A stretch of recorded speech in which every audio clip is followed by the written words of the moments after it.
The autumn Clara Voss turned 22. Redemption Falls was cold enough to make the truth plain. The Missouri River had pulled back from its banks by a foot, maybe more, and the mud along the landing had gone gray and stiff, the kind of ground that doesn't give when you step on it, but cracks instead, like it's decided it has no more to offer anyone. It was the kind of cold that made people say things they'd been keeping for warmer weather, when the saying of them felt less permanent. Clara stood on the main street of Redemption Falls on a Monday morning in October and felt every degree of it. She had not slept. She'd known this was coming since the previous evening, when her uncle, Harmon Voss, had come into the boarding house parlor where she was mending a shirt and told her, without sitting down, that arrangements had been made. She'd asked what kind of arrangements. He'd said she knew what kind. She had, in fact, known. What she hadn't known was that he'd invite the town to witness it.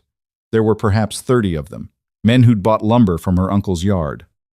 Women who'd sat beside her at church before the trouble started, before the word got around that Gideon Marsh's young widow had driven her husband to his grave through grief and willfulness, or so the Marsh family had decided, and whatever the Marsh family decided in Redemption Falls had a way of becoming what people believed. The Reverend stood near the feed merchant's door with his hat in his hands, and his expression somewhere between discomfort and the particular kind of silence that passes for neutrality. When neutrality is all, a man is willing to risk. Harmon Voss stood in front of her. He was a lean man, careful with money and careless with people, and he had made up his mind about Clara the day she came to live under his roof after her parents died, which was that she was a problem to be managed until someone else's problem. Gideon Marsh had seemed like the solution to that. Then Gideon Marsh had died of a chest infection in the second winter of their marriage, and the Marsh family had decided that a wife who produced no children in 18 months of marriage and couldn't keep her husband alive was no kind of wife at all. They wanted no further association. They had said so formally in a letter to Harmon Voss. "You understand what's happening," Harmon said. It wasn't a question. "I understand," Clara said. "The Marsh family has returned you. That's the plain fact of it. Gideon is gone, and you have nothing to show for 18 months of marriage, and his mother has made clear there is no place for you in that household." Clara said nothing. She had learned in the 4 years since her parents died that saying things in public only gave people more to work with. "I am not in a position to carry you indefinitely," Harmon continued. "You are 22 years old and capable of work, and there is a man here this morning who may find that useful." From somewhere behind her, she heard a woman's voice say, quietly, that this wasn't decent. She didn't turn to see who it was, because she knew whoever it was would not say it again. Harmon raised his voice to the small crowd. "She's had her chance at a proper life, and she couldn't hold it. Any man willing to take on a working woman with no encumbrances and no complaints is welcome to make an offer." Clara kept her eyes on the middle distance and thought very clearly, "I am not going to cry in front of these people.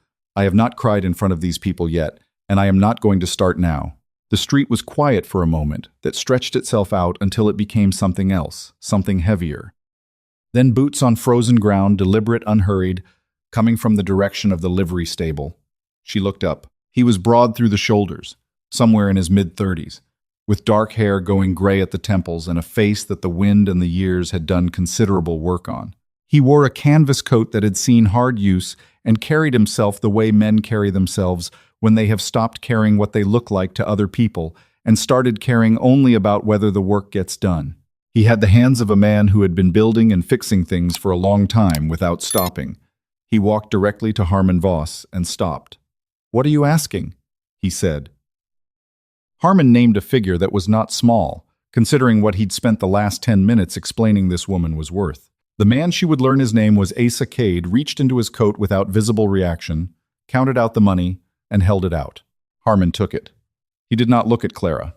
Asa Cade turned to her. Up close, his eyes were a steady brown, difficult to read but not unkind. He looked at her the way a person looks at someone they are trying to understand rather than assess. "I've got a wagon on the East Road," he said. "I'll wait while you get your things." "I don't have much," she said. "Then it won't take long." He walked back the way he'd come, and Clara stood in the middle of Redemption Falls, in the hollow he left behind, surrounded by 30 people who had just watched her change hands like a deed to marginal property, and she thought, I don't know yet whether that was rescue or just a different arrangement of the same problem. She went to get her things. Her things were a traveling bag containing 3 dresses, a pair of boots she'd resoled twice, a hairbrush, a small photograph of her parents taken the year before they died, and a Bible that had her mother's handwriting in the margins notes made during sermons, little arguments with the text. She had read those marginal notes so many times she'd memorized them. She packed the bag in 6 minutes and did not look around the room. The wagon was a working one, loaded with fence wire and 2 crates she couldn't identify under canvas. The horse was a big gray with a calm eye and a scar along its jaw. Asa Cade was checking the load when she walked up. He looked at her bag, then at her. That everything? That everything? Yes. He helped her up to the bench without comment and clicked the horse forward, and Redemption Falls began to fall away behind them, and Clara watched it go and felt something she hadn't expected to feel, which was almost nothing. She'd lived there since she was 16. She thought she ought to feel more about leaving it, but the town shrank in the gray morning light like it was relieved, and she found that she was something close to relieved herself. They rode without speaking for a while. The road east climbed out of the river valley and moved through country that got wilder as the town disappeared. Rougher grass, longer sight lines, the kind of land that was still deciding what it wanted to become. This was 1889, and the frontier was closing whether anyone admitted it or not. The railroads had come, the open range was going to fences, but out here, past the last of the settlement, it still looked like something unfinished. I should tell you something directly, Clara said, because she had learned the cost of letting things arrive sideways. He waited. Whatever the Marsh family told people about why the marriage failed, I don't know if any of it is true. Gideon was sick most of our time together. He had a weak chest and a hard winter, and the chest won. His mother needed somewhere to put the grief, and she put it on me. I don't know what I am, or what I'm capable of. I only know what I was told, and I've stopped trusting what I was told. He was quiet for a moment. I didn't buy you for what the Marsh family thinks you are, he said. Then why? He looked at the road. 4 children, he said. Ages 5 to 14. My wife passed 14 months ago, and I've been managing alone since then, and I'm not managing it well. The homestead needs more than I can give it by myself, and the children need... He stopped. They need someone who knows how to be present with children. I don't. Not by myself. Not anymore. Clara absorbed this. 4, he said. All mine. Mine and Vera's. Something shifted in his voice on the name. Not grief, exactly. Something past grief, further along, that had been carried so long it had changed shape. I don't have experience with children, she said. I want to be honest about that. You were honest just now when you didn't have to be, he said. That puts you ahead of most people I've dealt with this year. She didn't know what to do with that. So she turned back to the road and watched the country move past her. But something in her chest loosened by a degree. Just one. Like a knot that has been tested and decided it doesn't have to be quite so tight. The Cade homestead was called Flint Creek, after the stream that ran along its eastern boundary, and it showed its history honestly. The main house was solid, 2 stories, built from good timber, constructed by someone who meant it to last but 14 months. Without a woman's eye on it had left marks everywhere. A window in the upper story had been replaced with boards. The porch needed paint. The kitchen garden beside the house was frost-killed weeds, the useful plants long since surrendered. A section of fence along the near pasture leaned at the angle of something that had given up arguing with gravity. She noticed the children before the wagon stopped. There were 4 of them arranged on the porch steps with the uneven energy of a group that has been waiting and disagreeing about how to wait. The oldest, a girl, stood with her arms crossed at the top step, 14 years old, and carrying the kind of watchfulness that belongs to someone who has been the most responsible person in a household for longer than is fair. Beside her, a boy of about 11 with his father's broad build and an expression of cautious evaluation. On the second step, a girl of 8 who was attempting neutrality and mostly achieving it. And at the bottom, a boy of 5 who was making no attempt at anything and was simply staring with the frank, uncomplicated attention of someone too young to know he should pretend otherwise. Clara climbed down from the wagon and stood in the yard and looked at the 4 of them. These are my children, Asa said, coming around. Ruth is 14. Thomas is 11. Addie is 8. The boy is Henry. Addie is 8. Hello, Clara said. Nobody said anything back. Ruth looked at her the way you look at a load-bearing wall someone has told you is structurally sound, with the particular skepticism of a person who has seen load-bearing walls fail before. "Is she staying?" Henry asked, directing this at his father. "She's come to help," Asa said. "You said that about Mrs. Pullman, and she left after 2 weeks." Asa looked like a man cycling through several possible responses to that. "Let's go inside," he said. The inside of the house was what she'd expected, and somewhat worse, not neglected out of laziness, but out of the particular exhaustion of a man who had been doing the work of 2 people for over a year and had run out of the kind of energy that handles the smaller things. Dishes were clean, but stacked without system. The floor had been swept, but not scrubbed. In the corner of the main room, a basket of mending had grown into something that defied easy categorization. The curtains in the kitchen were green and white check, cheerful once, now faded to the color of something that used to be cheerful. Ruth disappeared upstairs immediately. Thomas went to the back of the house. Addie sat at the kitchen table and began reading a book with the studied casualness of someone who is watching you closely and doesn't want you to know it. Henry followed Clara from room to room at a distance of approximately 3 feet, saying nothing. Asa showed her the room she'd be sleeping in, a small room off the kitchen, furnished simply, with a window that faced south. It was not much. It was more than the last 8 months of her life had offered. "I want to say something," she said, from the doorway. He waited.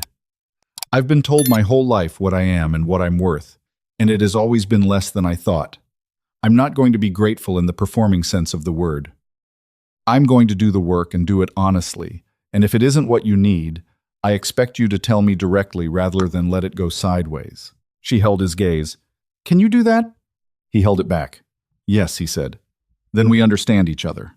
She turned to the window and heard his boots on the floor behind her as he left, and thought, "I have no idea what this place is yet, but it's a place. That's something to work with." She made a mess of the first dinner. Not catastrophically, but badly enough. The pantry had staples in unpredictable proportions, plenty of cornmeal, very little salt, an abundance of dried beans, and a collection of tins whose contents were ambiguous. She found enough for a reasonable stew and biscuits, and burned the first pan of biscuits because she didn't yet know the stove, which ran hot in the back and uneven on the left side. She set it all on the table and called the children. They came in various states of willingness. Asa came in from the barn. They sat. "It's not right," Thomas said. "Not mean about it, just factual." "Thomas," Asa said. "Mama's was thicker. It had that thing with the bay leaves."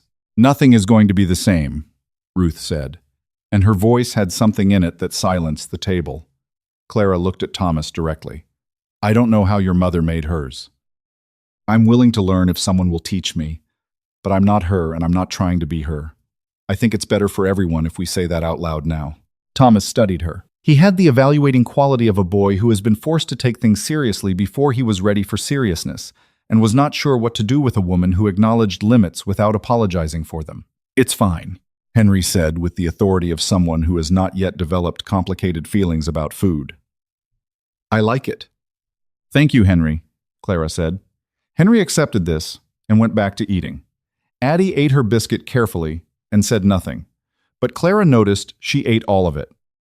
That night, Clara lay awake in the unfamiliar room and listened to the sounds of Flint Creek, the creak of the house, the distant sound of the stream, an owl in the trees along the fence line, and thought about what she had walked into. 4 children who had lost their mother and hadn't asked for a replacement, a man who had said perhaps 40 words to her total, a homestead that needed work in 10 directions at once, a reputation that would follow her out of Redemption Falls like a second shadow. She thought about Ruth's face at the table, about Thomas's voice saying, "It's not right," with the helpless accuracy of a child who is correct. She thought about what she had against all of it, the fact that she was still here, and willing, and had discovered somewhere in the grinding process of the last 18 months that the actual bottom of herself was sturdier than she'd expected it to be. She turned toward the south window and let herself look at it plainly. Tomorrow she would learn the stove.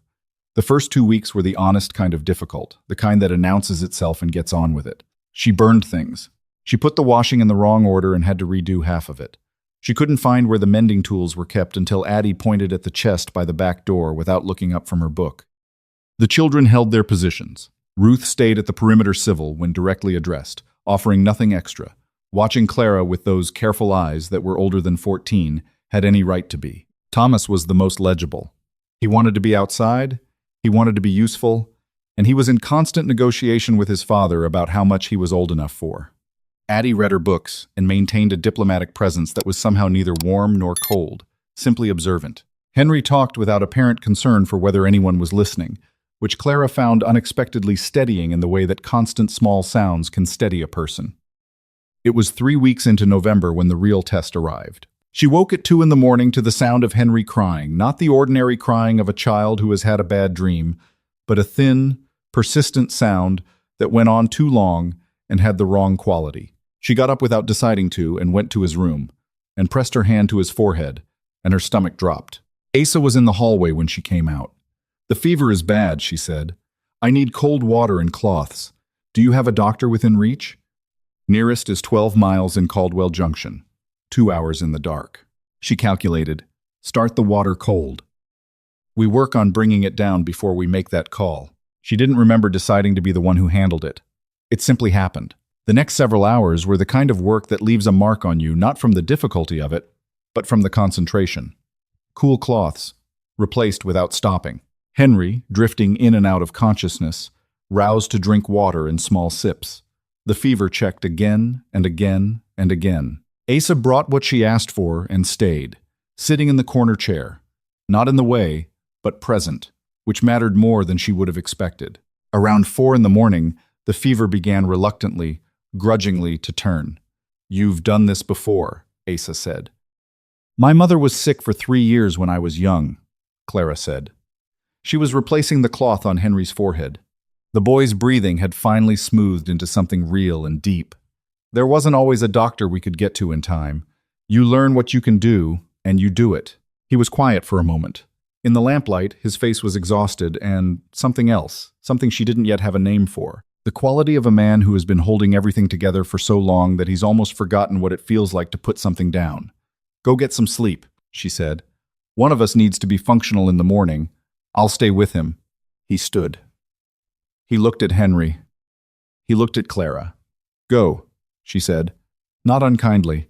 He went. She sat through the rest of the night with Henry, listening to Flint Creek settle around her, and she was tired in the way of someone who has done something necessary, which is different from the tired of despair. In the morning, Henry woke up and asked for pancakes. Clara made them.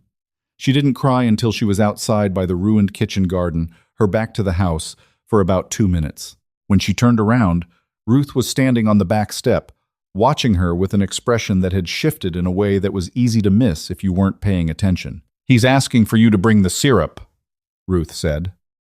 "I'll be right in." Ruth held the back door open for her. She hadn't done that before.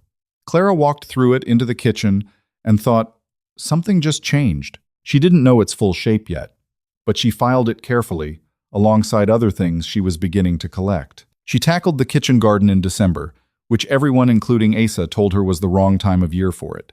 She knew that. She was clearing the bed, amending the soil, preparing it for spring, the work that needed doing in the cold, so that there would be something to show in the warm.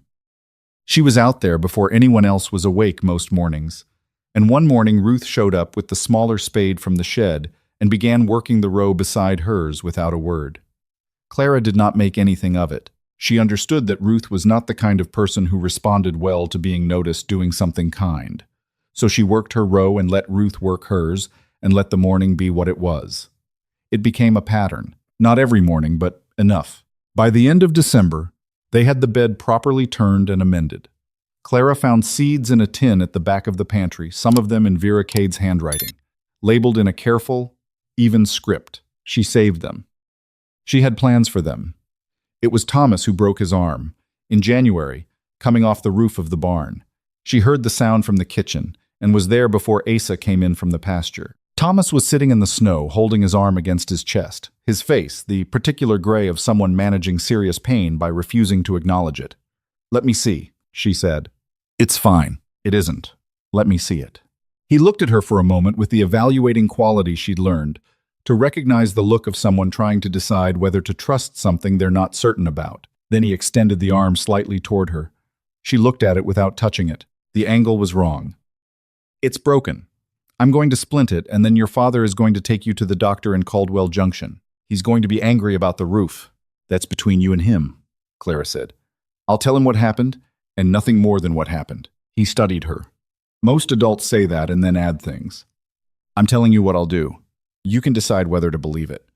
She went for the splinting materials, flat boards from the scrap pile, strips of an old shirt. Her hands were steady. She'd learned that from her mother's illness. Your hands have to be steady even when the rest of you isn't. When she'd finished and tied off the wrapping, Thomas was quiet for a moment. My mother could splint things, he said. It came out without intention, like something that had been under pressure, and found a small opening. Could she? She said a woman on a homestead needed to know how to handle injuries because you can't always wait. He was looking at the splint. She did mine once. A finger. When I was 6. She sounds like she knew what she was doing. She knew everything. He said it with a helplessness that only comes when pain has worn down the usual defenses. I keep waiting for you to not know something important. Because then at least I'd understand why she's not here instead. Clara sat with that for a moment. I don't know everything your mother knew, she said. I never will. I don't know this land the way she did, or you the way she did. But I know how to splint a broken arm. And I know that you're hurting in about 6 different ways right now, and only one of them is the arm. She stood up. Let me get your father. Thomas was quiet. Then, as she walked past him toward the house, he said very quietly to her back, Thank you. She kept walking, but she heard it, and she kept it. February brought a cold so settled and complete that the creek froze solid for the first time in years, and Asa was outside before light every morning and didn't come in until well after dark. And Clara found that she didn't like the feeling of being inside while he was outside, managing everything alone. It felt wrong in the way that certain imbalances feel wrong before you can explain why. She started going out. You don't have to be out here, he said one morning, finding her at the frozen trough with an axe. Give me the other one, she said. He gave her the other axe. They worked in silence for a while, the clean, sharp sound of it in the cold air, their breath coming in small clouds. The cattle moved patiently around them. Addie's been reading to Henry in the evenings, Clara said. She started it herself. She's been doing it every night this week. Asa glanced at her. I'm not telling you how to manage your children, Clara said. I'm telling you what I see. He was quiet for a moment. Vera used to say I paid more attention to the land than to the people on it. What did you say to that? I said the land didn't forgive you if you looked away. And people do? He hit the ice once more. People are more patient, he said. That's not always a kindness. She looked at the side of his face, at the set of his jaw, and filed that away with the other things she was collecting. Spring arrived the way spring arrived in that country, not all at once, but in negotiations. The creek broke in March. The kitchen garden came up in April, thin at first, then committed. Ruth appeared one morning and planted Vera's seeds herself, from the tin, row by careful row, without telling anyone she was going to. Clara watched from the window and felt something in her chest that was too large to look at directly. It was Ruth who told her in May that there was a supply run needed in Redemption Falls. Papa was going to go, she said, but the south fence is down and Thomas's arm isn't right for heavy work yet. I'll go, Clara said. Ruth looked at her with her particular directness. It's been 6 months since you left. People there will... I know what people there will do, Clara said. That's not a reason to avoid it forever. She told Asa that evening that she was going to town in the morning. He looked at her with the quiet attention she'd come to recognize, not the managing kind, but the full kind. I was going to go next week, he said. Next week you have the Harrington brothers about the pasture lease, she said. The supplies won't wait, and I'm not going to need you to run interference in Redemption Falls for the rest of my life. He was quiet. Then, take the bay horse. The roan has been favoring her right foreleg. I know, Clara said. I noticed it Tuesday. He looked at her. Something in his face recalibrated quietly.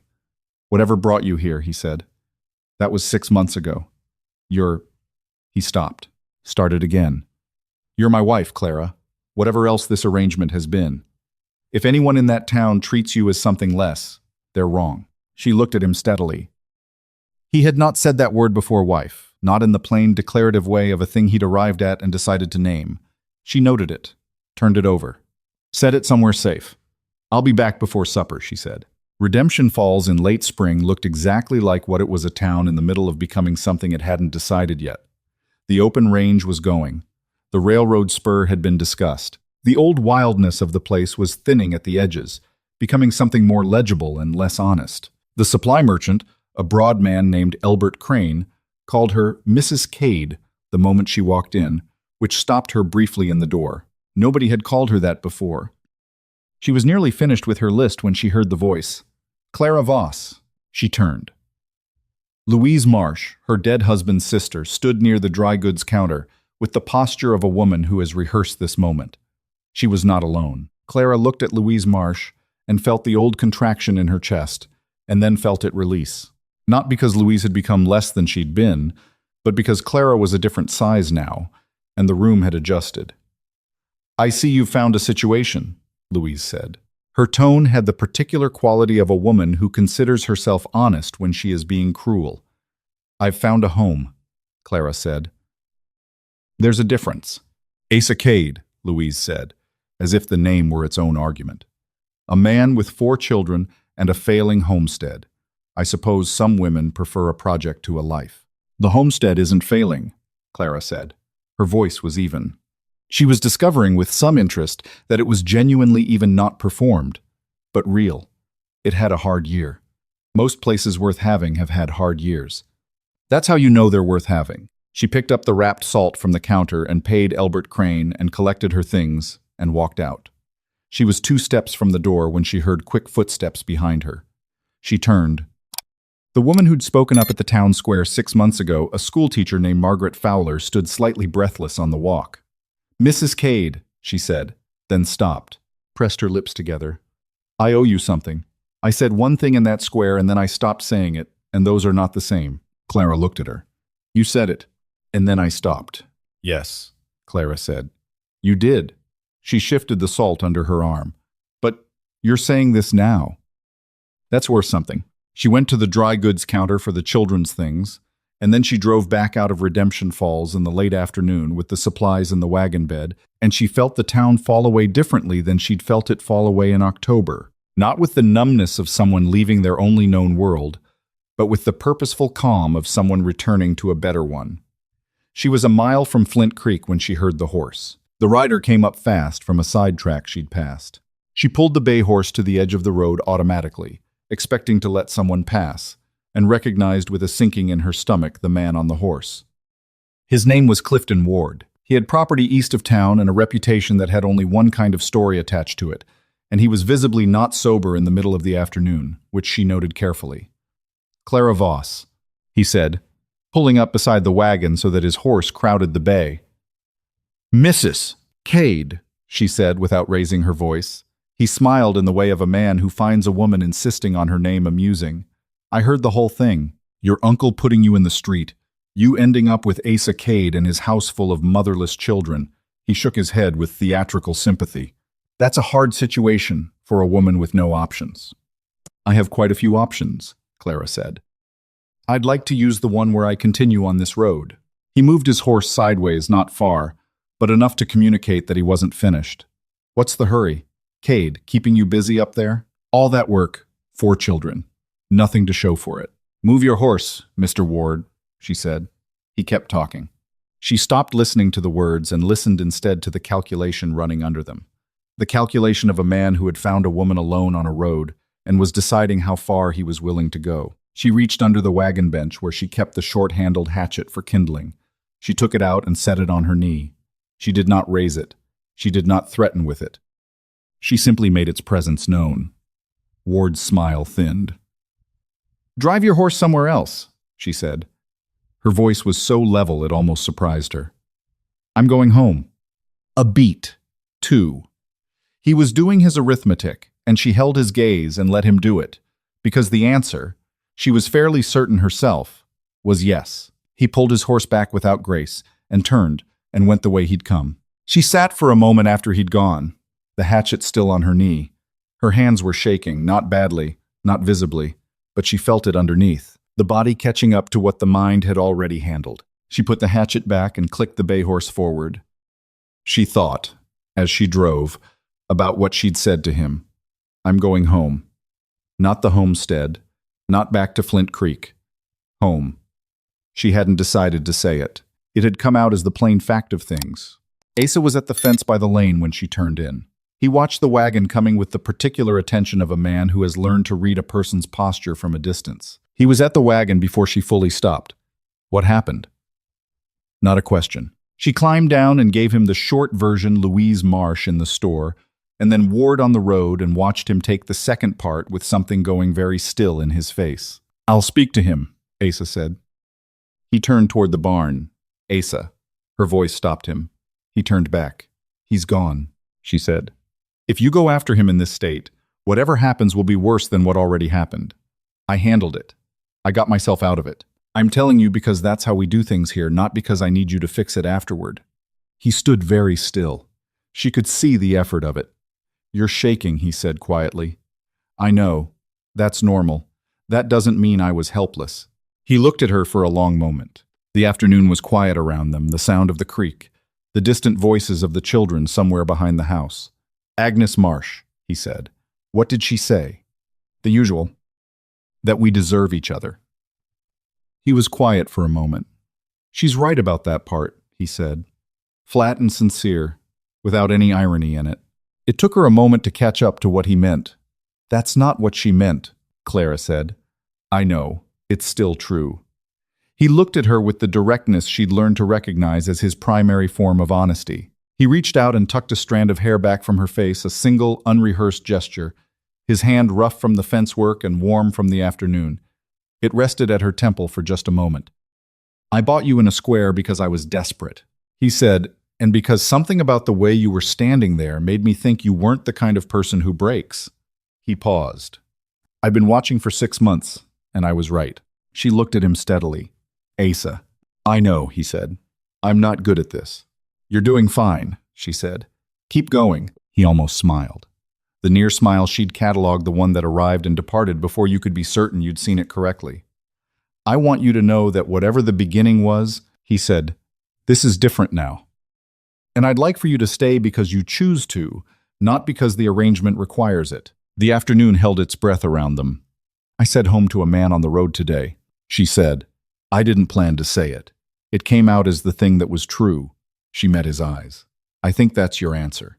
I think that's your answer. Something in his face went easier. Not fully easy, he wasn't a man who went fully easy, but easier. The way a thing that has been held tightly learns to find a different grip. I should go put the bay horse up, he said. I know, she said. I got Henry new boots. His old ones had a hole in the toe. He almost smiled again.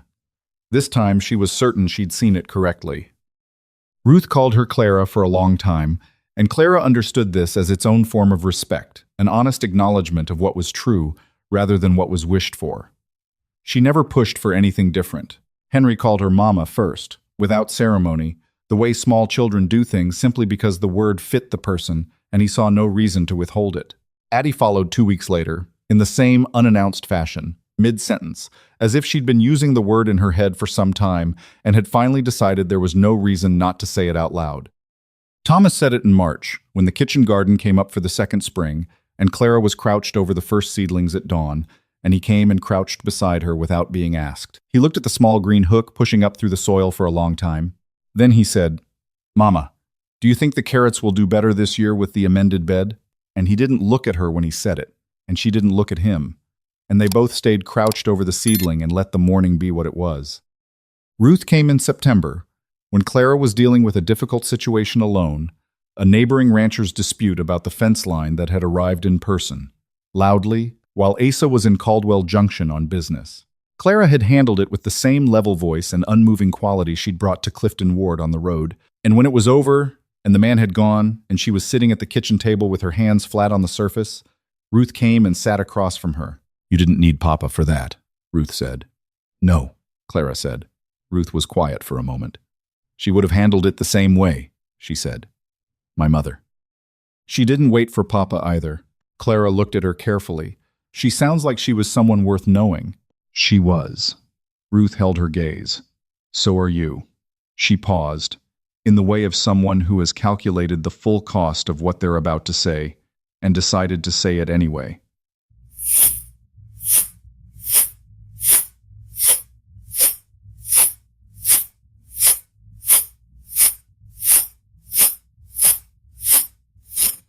Mama.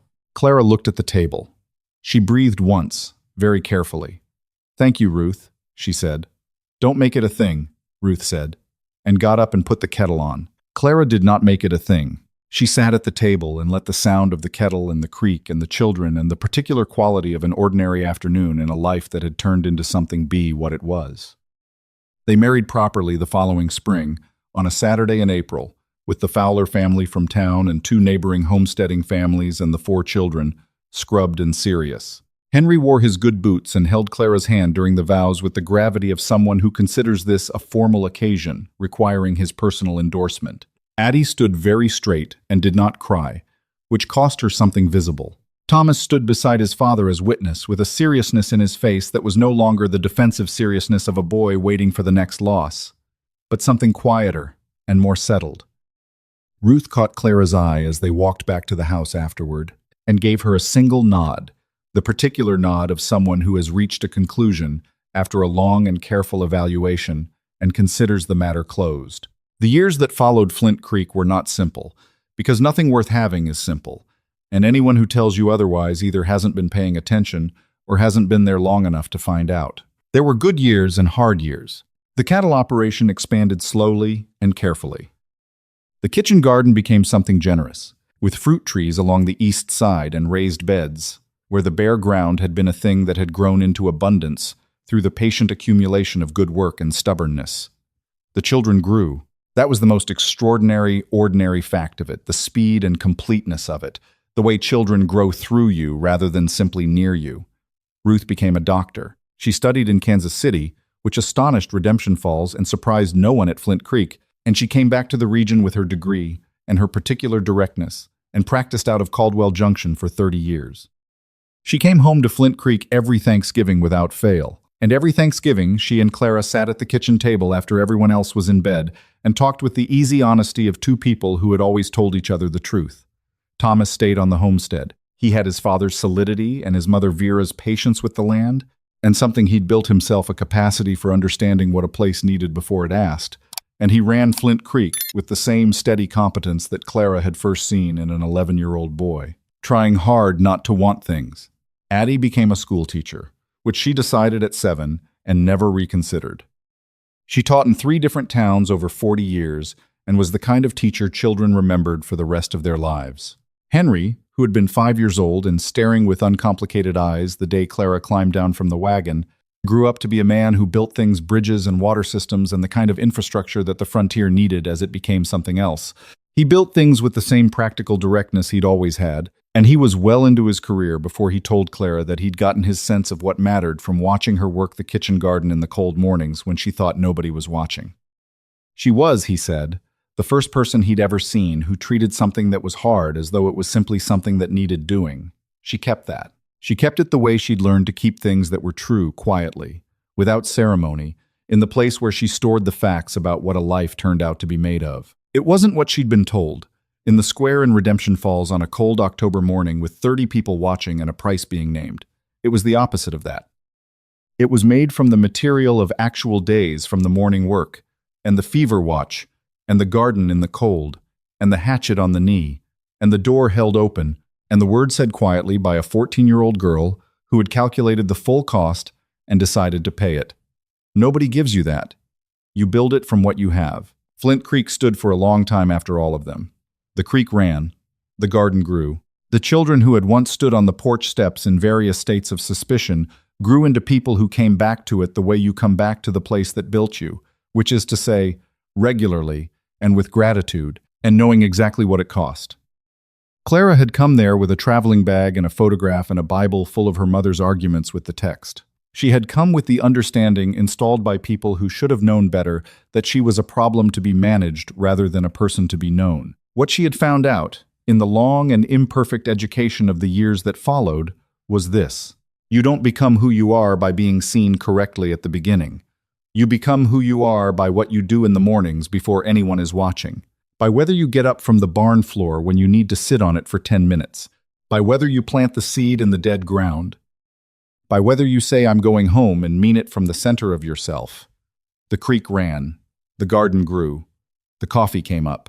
Clara stood at the kitchen window on an ordinary morning and watched the hills go from gray to gold. And the thought she had was simple and complete. This is mine, not given, not arranged in a square, built slow and imperfect and real, from the material of actual days. She poured a cup of coffee and held it and watched the light. There was work to do. Sometimes the life you were meant to have doesn't begin until after the one you were given falls apart. Clara didn't find belonging by being chosen first. She found it by showing up, day after quiet day, planting seeds in ground everyone said was dead, staying at bedsides through the long dark, and refusing to let someone else's cruel arithmetic define her worth. That kind of home can't be handed to you. It has to be built, and the building is the point. A small note for you. This story was created and fictionalized by AI, crafted to bring you a moment of entertainment, and to leave you with something that might make tomorrow feel a little more worth showing up for.